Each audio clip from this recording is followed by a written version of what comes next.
పని చేసిన వాళ్ళకే పదవులు ఇచ్చారా? పార్టీ పవర్‌లో రావడానికి వాళ్ళు చేసిందేంటి? ఏఐసీ ఇన్ఛార్జ్ మీనాక్షి నటరాజన్ ఆరా? ఏ ప్రాతిపదికన పదవులు ఇచ్చారని ఎంక్వైరీ. మంత్రులు, కార్పొరేషన్ చైర్మన్ల వివరాల సేకరణ. కార్యకర్తల సంక్షేమం కోసం స్క్రీనింగ్. ఇది గనక ఇది సీరియస్‌గా తీసుకొని చేస్తే బానే ఉంటది. కేటీఆర్ అరెస్టుకు టైం రావాలే. ఫామ్ హౌస్‌కే పరిమితమైన బీఆర్ఎస్ హెచ్‌యూ భూముల విషయంలో వెనుకున్న ఎంపీ ఎవరు? ధర్మపురి అరవింద్ కౌంటర్. జలహారతి మాకొద్దు, ఆ జీవో నిలిపేయండి, పనులు కొనసాగకుండా చూడాలి, ఏపీ ప్రభుత్వాన్ని నిలువరించాలి. పోలవరం బనకచెర్ల ప్రాజెక్టుపై తెలంగాణ, కృష్ణా గోదావరి బోర్డులకు రాష్ట్ర ఈఎన్సీ లేఖ. నిబంధనల ఉల్లంఘనపై ఆరోపణలు. నో స్టాక్ అంటండి. రేషన్ షాపుల్లో బియ్యం నిల్వలు నిల్. దుకాణాల చుట్టూ లబ్ధిదారుల ప్రదక్షిణలు. సమాధానం చెప్పలేక షాపులు మూసేస్తున్న డీలర్లు.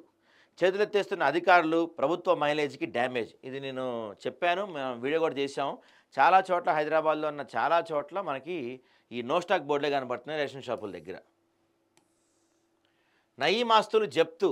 కేసులో దూకుడు పెంచిన ఈడీ. కుటుంబ సభ్యుల పేర్లపై 4,000 కోట్ల ఆస్తులు. భార్య, మరో 9 మంది పేర భూముల రిజిస్ట్రేషన్లు. బినామీ ఆస్తులుగా ప్రకటించిన అధికారులట.